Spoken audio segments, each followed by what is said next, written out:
All right. So we are ending this chapter and ending this week by finishing out solids and discussing the solid state. And so we went through yesterday and we discussed the three main types of cubic unit cells that exist within a crystalline structure: the body centered, the simple cubic, and the face centered cubic.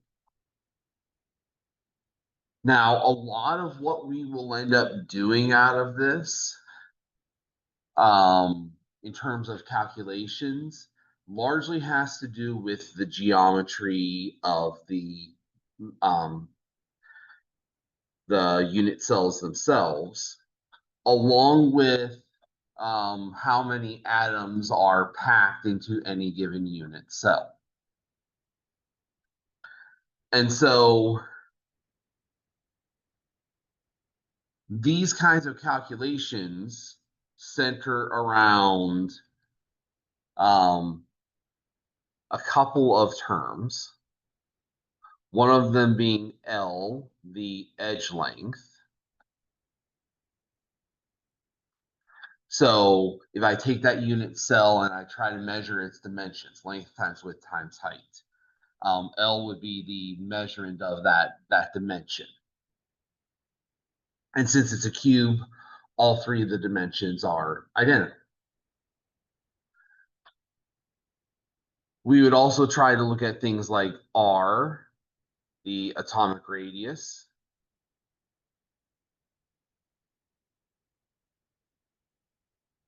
as well as density, which would be, like we've seen other times, mass over volume.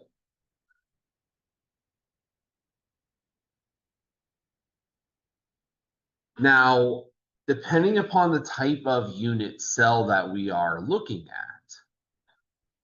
we could have different calculations for what this means in terms of, especially this relationship between L and R. So for a simple cubic design, where we have the atoms touching each other in this square pattern, the relationship is actually really easy, because if we follow through in our calculation and just our observation here, because those atoms touch, I can see that half of this edge is the radius of this atom, half of this edge is the radius of this atom. And so the relationship between the two is actually really easy. The edge length, L, is just equal to 2 times the atomic radius.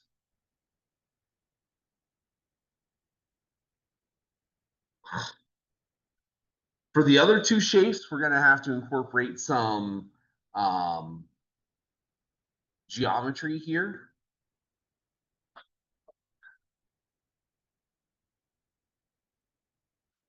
So for face centered, what we can see is, since these three atoms are touching across the face of the cube, what we have in a face-centered geometry is a right triangle. And so we're going to have to break out the Pythagorean theorem here.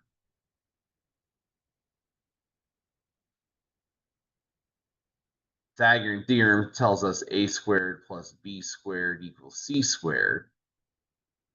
Well, a squared and b squared are both related to the edge length, L. So I've got L squared plus L squared equals, and for the hypotenuse here, I've got one radius from this atom. I've got the full face, so that's 2 radii for the center, and I got another one here. So 4r is the length of the hypotenuse, and we would square that.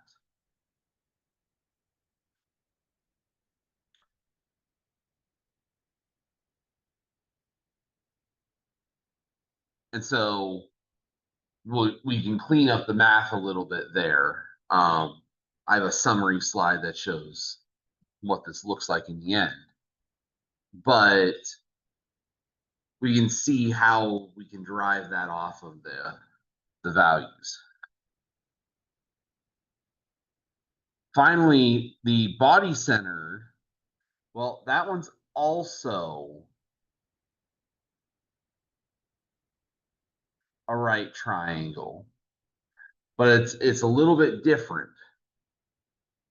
because the right triangle here is going to be 4r, so the hypotenuse is the same. And the value of L is the same for that leg of the triangle. But this triangle is a face, and the face, well,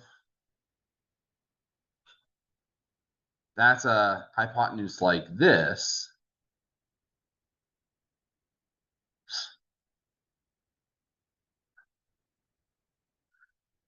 Which means that it's more like this.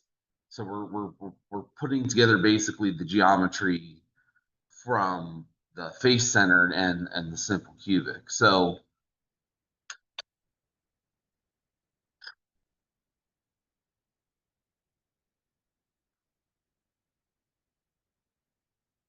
your book uses the letter A for the edge cell length, but here we have the body center. And so how does it come up with these values of the edge lengths? Well, again, so if we're calculating the face, so the face diameter here would be the product of the hypotenuse of a right triangle involving the two edges.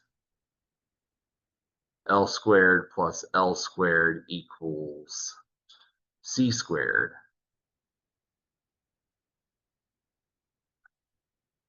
Take the square root of each side, and I get the square root of 2 times L is that hypotenuse. Well, they use A instead of L, so you can see, but you can still see that this is the value.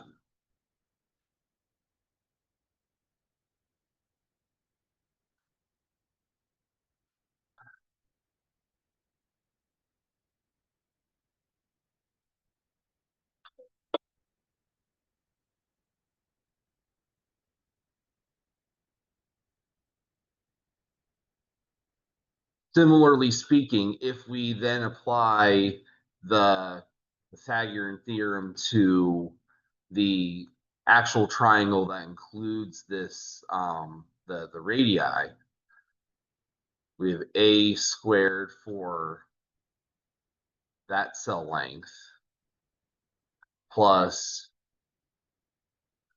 A square roots of 2 squared for this length. And for the hypotenuse, it's C squared. But we have to remember that this is, again, 1 radius here, 2 radii there, 1 radius here. This is 4r. So 4r squared there.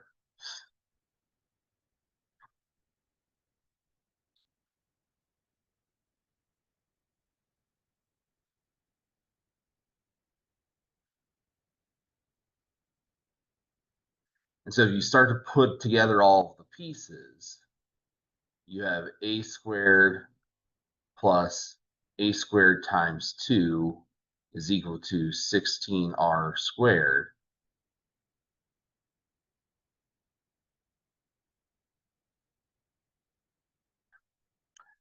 Combining these terms, a squared and 2a squared gives us 3a squared is equal to 16r squared.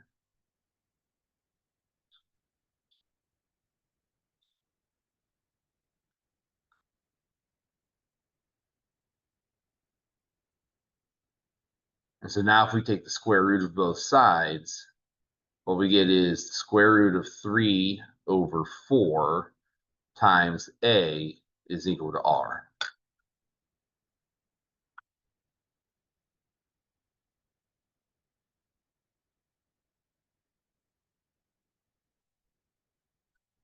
Now,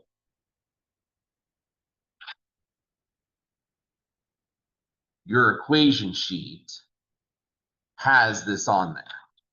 The only thing it doesn't have is it doesn't have a label for it. So this, which says that r is equal to the square root of 3 divided by 4 times the edge length, L, that tells us the relationship between edge length and atomic radius for body centered.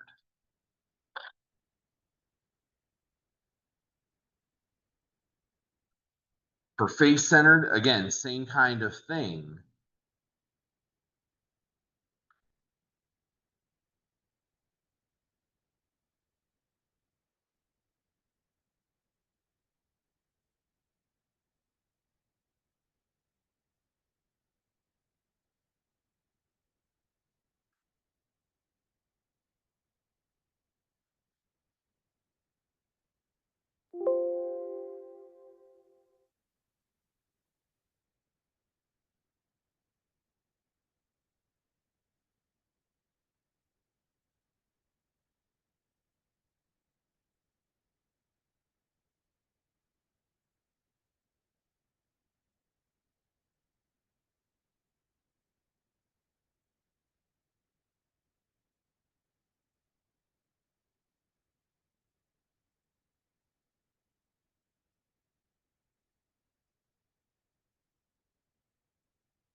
My apologies for the rapid fix here. But this was showing the wrong formula. It was replicating the body centered one instead of the face centered one.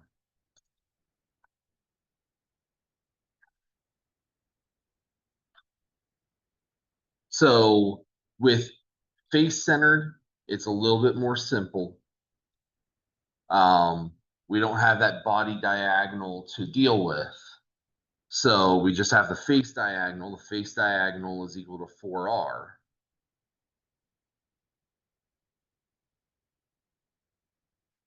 So 4r is equal to a square root of 2.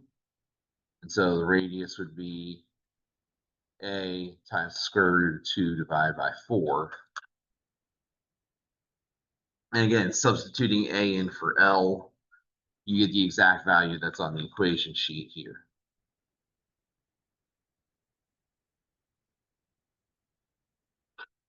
So what kinds of calculations can we do with this data? What is our ultimate kind of means to an end here?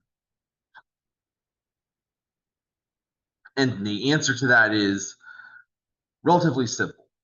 There are just a handful of problems that you can do out of this, and they kind of all follow a general pattern. So very similar to when we did electrochemistry calculations at the end of last chapter, we can find that the same kind of thing happens here.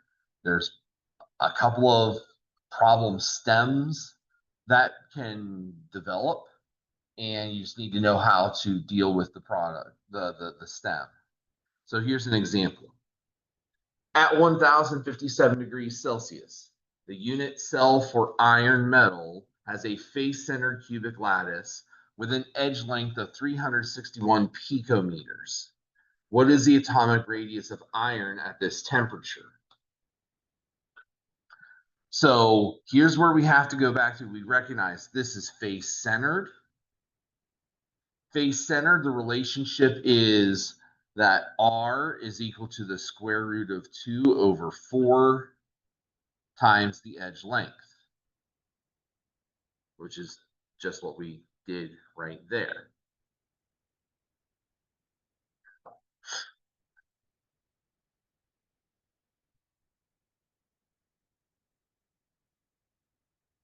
So putting into our values here, the edge length is 361 picometers.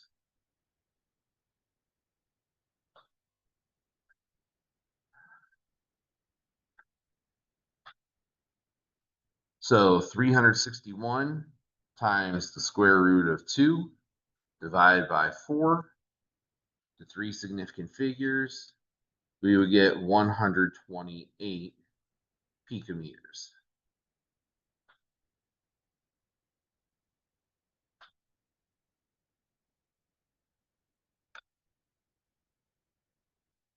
So this is a relatively simple unit in, unit out kind of conversion. Now, if you were asked the question, okay, well, what is the value in meters or in some other kind of unit, then you would have to do a conversion from here. We didn't work a whole lot with picometers in Chem 1, but we do need to understand that the prefix is on the trillionth scale, 10 to the negative 12.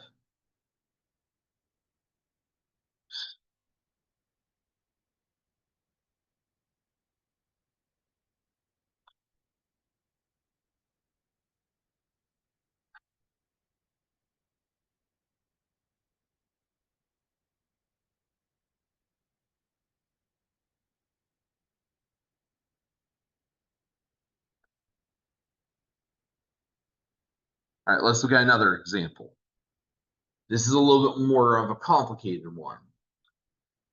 Copper crystallizes with a face-centered cubic unit cell that has an edge length of 3.6 or 361.49 picometers. What is the density of copper?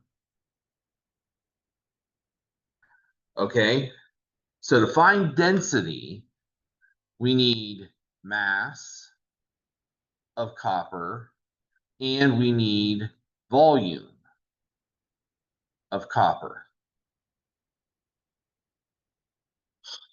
Now, in this particular case, atomic radius of copper really is going to have no bearing on this at all. What we need to derive out of this, though, is, okay, what does face-centered cubic mean? And how do I use this value of edge length to give me what I need? Well, for the edge length, this is a little bit simpler. We know that since this is L, volume is equal to length times width times height. And since it's a cube, that's all L. So I can take my 361.49 picometers and cube it. But the resulting calculation here will be in cubic picometers. Do we measure density in cubic picometers usually? Okay, what is our more common density unit for solids?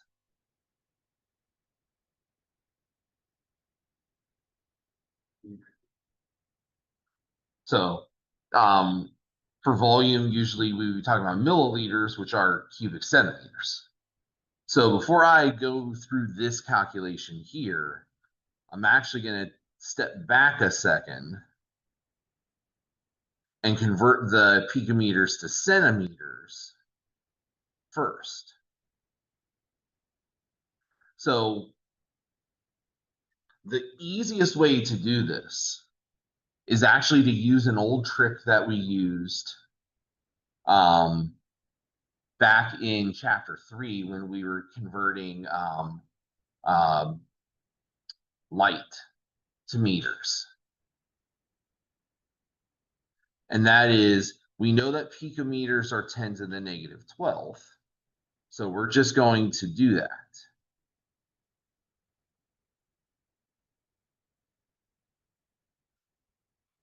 We're going to slap on that attachment there, and that's going to turn our picometers into meters. And then we're going to do the meter to centimeter conversion. 1 meter is 100 centimeters. And so, is this improper scientific notation? Absolutely. Does your calculator still understand it? You betcha. And so this will basically make instead of having to do 2 conversions, one from picometers to meters, one from meters to centimeters, we've effectively just made it 1 conversion. 361.49 times 10 to the negative 12th times 100 is 3.6149 times 10 to the negative 8th centimeters. And so this is the value that we will cube to get our volume. So our volume is this cubed,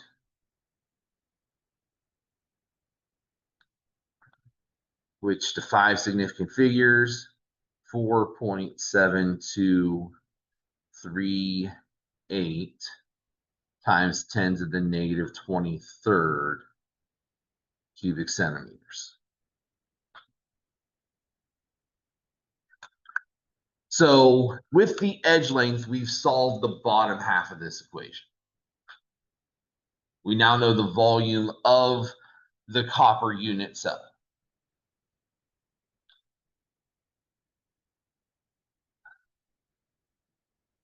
For the mass part, we have to focus on what does face-centered cubic mean. And so here it might be helpful to go back to the pictures. In the face-centered cubic, how many copper atoms are trapped inside of that unit cell? Well, we did the calculation for this yesterday. It was one of the last things that we did, so it might be something that we kind of glossed through and forgotten.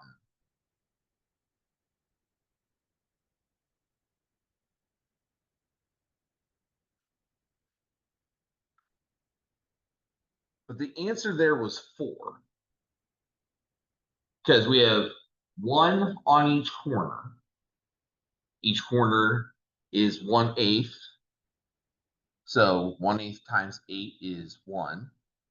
And then we have 1 on each face shared by adjacent unit cells. So each face center has half of an atom in it.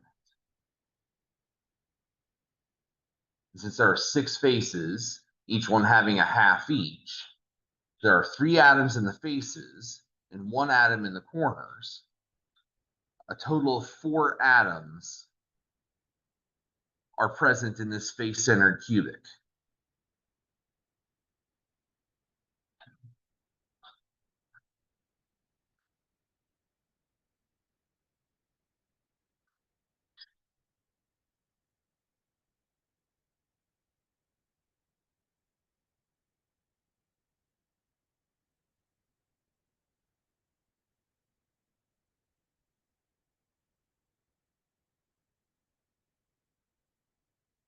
How do I turn that into mass?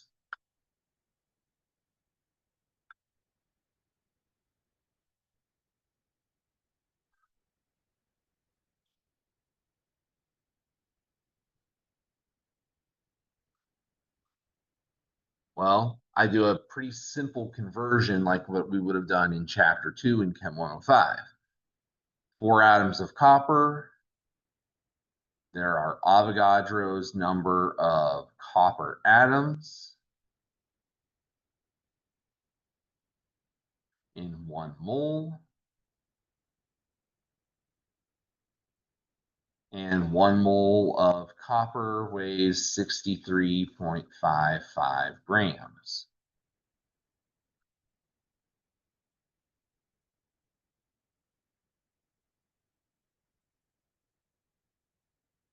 So 4 times 63.55 divided by Avogadro's number.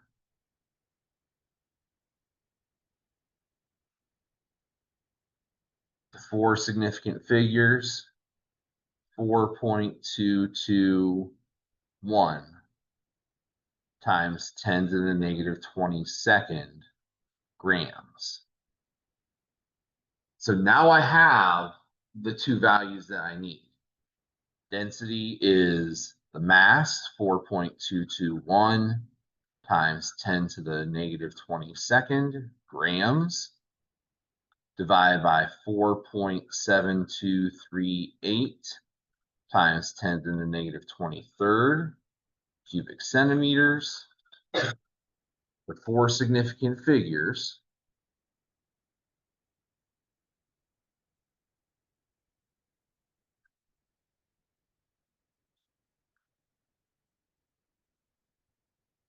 We get 8.936 grams per cubic centimeter for copper.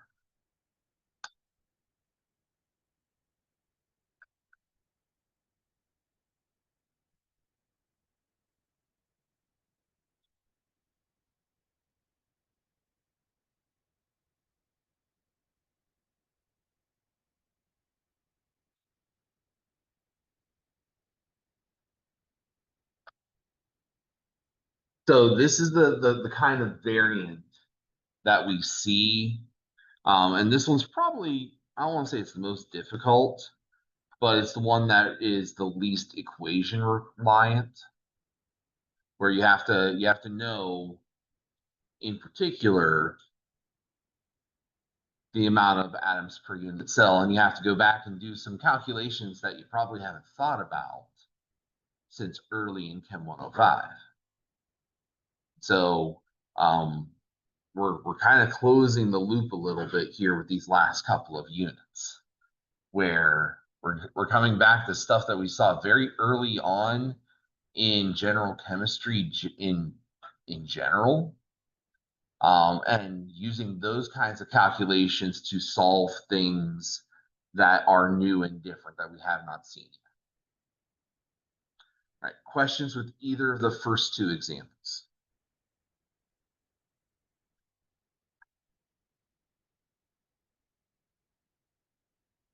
All right, similar kind of question.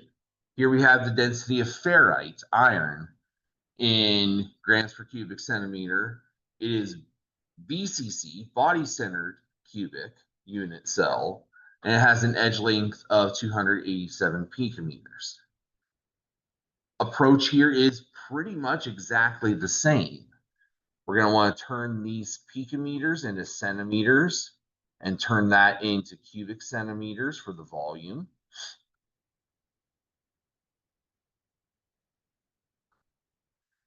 And then for the body-centered unit cell, how many atoms fit into that unit cell?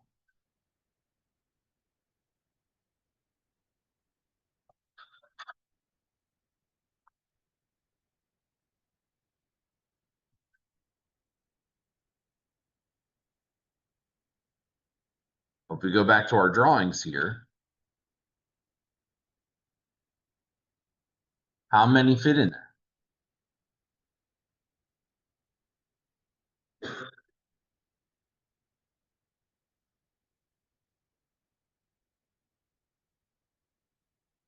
Two. I've got the one stuck in the middle, and I've got my corners, and we know that the corners give us 1 atom as well. So 1 atom in the corners, 1 atom in the middle, 2 in total.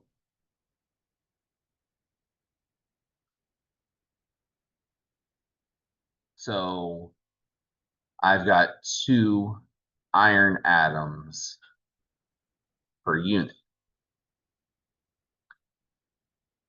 And so the calculation is going to fall out exactly the same way that the first one did. 287 picometers.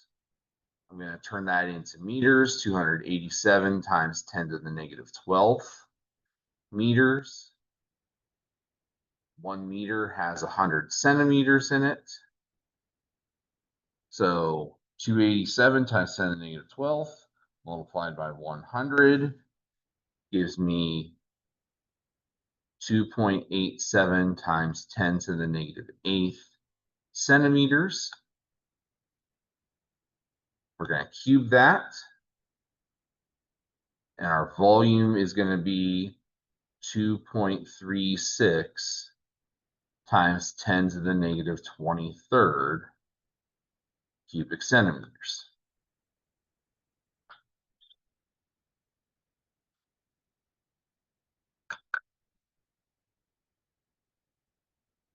For the mass, 2 iron atoms,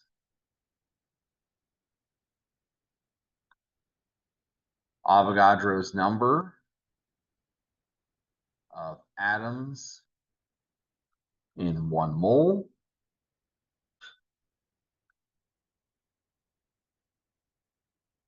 And 1 mole of iron weighs 55.85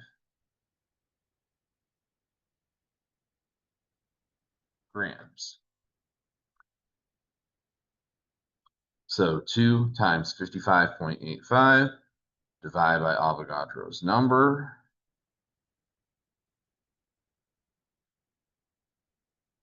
$1.855 times 10 to the negative 22nd grams. And so putting it together for the density, 1.855 times 10 to the negative 22nd grams divided by 2.36 times 10 to the negative 23rd cubic centimeters.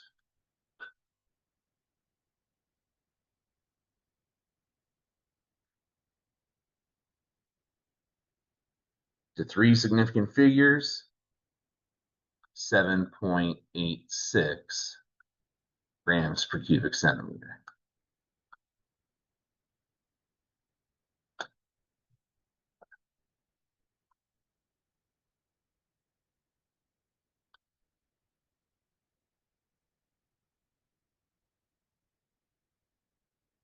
So calculation-wise, this is really kind of it. This is about the extent of what you're going to be asked to do. So if you look into homework 3, which is due over the weekend, it's mostly these kinds of calculations, just getting you practice with calculating densities, calculating edge lengths, calculating radii. All right, let's have you try one. What is the density of nickel if it has a simple cubic cell and an edge length of 0.3524 nanometers?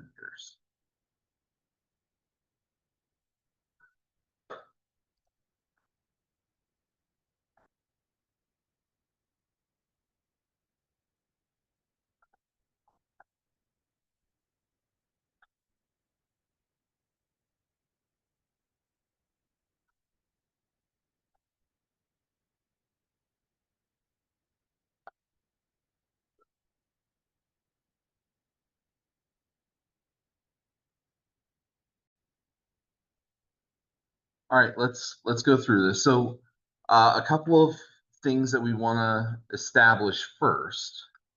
So first, this is a simple cubic cell. Simple cubic cells only have the corners. They don't have anything trapped inside of them. So we're only getting one atom per cell here. The other trick here was we weren't given a value in picometers, we were given a value in nanometers. So the initial conversion is a little bit different, but most of you picked up on the difference and were able to go through it anyway.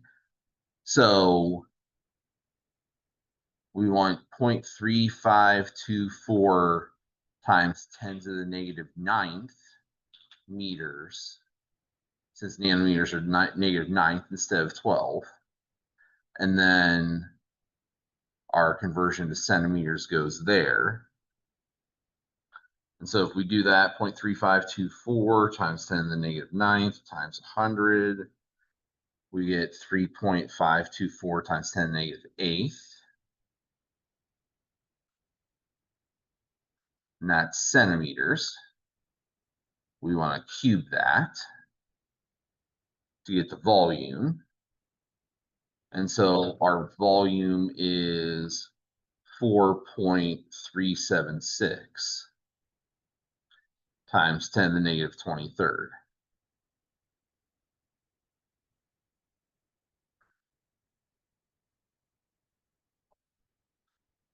Since simple cubic is only one atom per cell, then we only have one atom of nickel.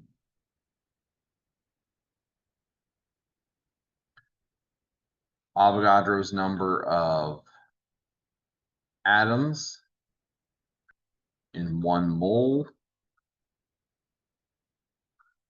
and a molar mass of nickel is 58.69.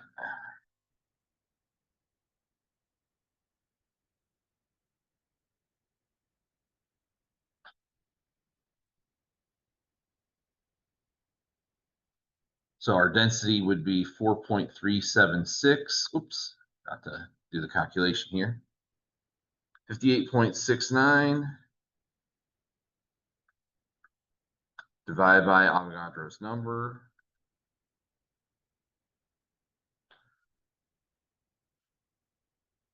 9.746 times 10 to the negative 23rd.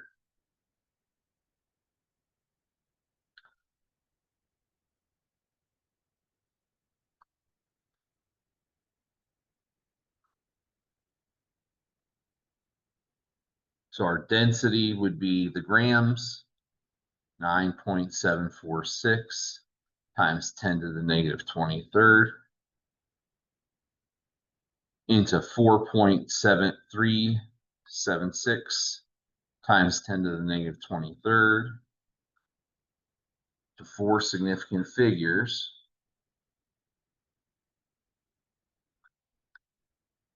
We get 2.227.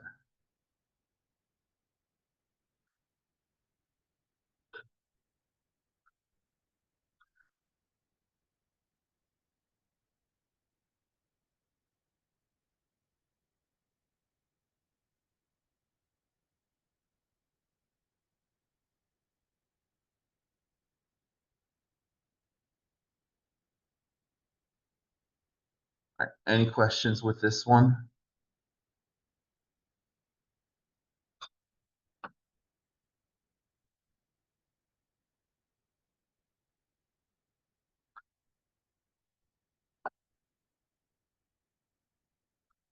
All right, let's try a different one then. We've got metallic polonium, has a density of 9.32 grams per cubic centimeter. Polonium crystallizes with a simple cubic unit cell. What is the atomic radius?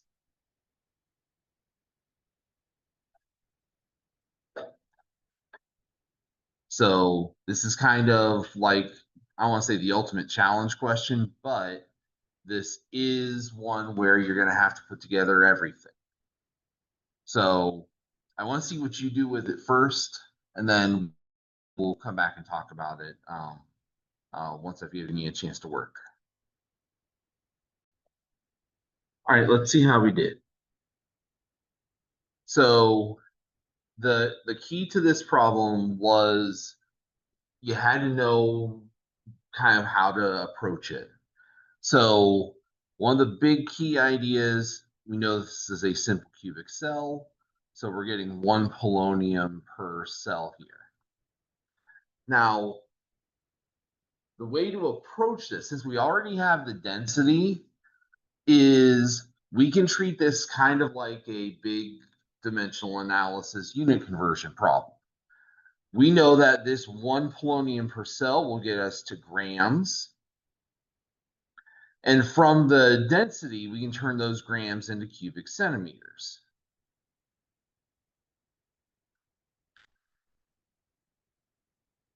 Going further, we know that since it's a cube, we can turn the cubic centimeters into just plain centimeters. And since we're defining atomic radius, we're going to need to convert somehow from the unit cell to the radius. So we're starting with the 1 polonium atom. We need to convert, so 6.022 times 10 to the 23rd atoms in 1 mole of polonium. And we know that 1 mole of polonium weighs 209 grams, at least according to our periodic table here. It is radioactive, so it's a little bit of estimation. And then here's where we can use the density. 9.32 grams of polonium gives us 1 cubic centimeter. And this is where we're going to stop the dimensional analysis. So 209 in the numerator, divided by Avogadro's number, divided by 9.32 to 3 significant figures, 3.72 times 10 to the negative 23rd cubic centimeters. Now, this is one of the reasons why I was telling you, you're on the right track, but if you start with density here, you're going to end up in the wrong direction. And we can see why now. If we start with density, basically everything's flipped over from where we should be. We end up getting that this particular object takes up the size of several large planets.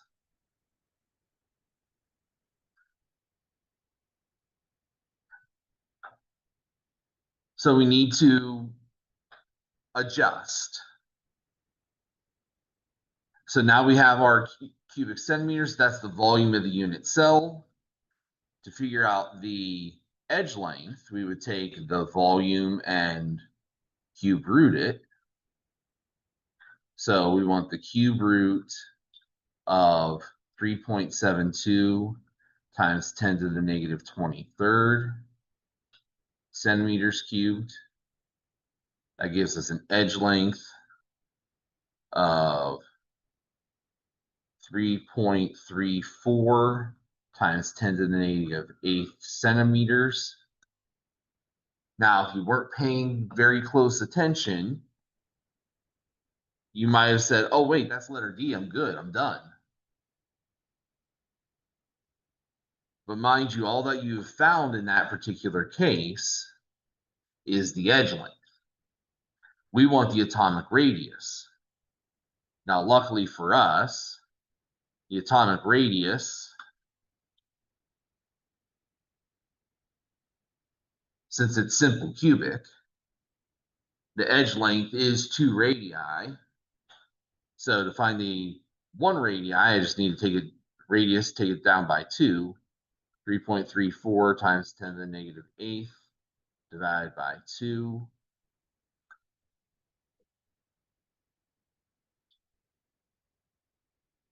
.67 times 10 to the negative 8th centimeters is my atomic radius there.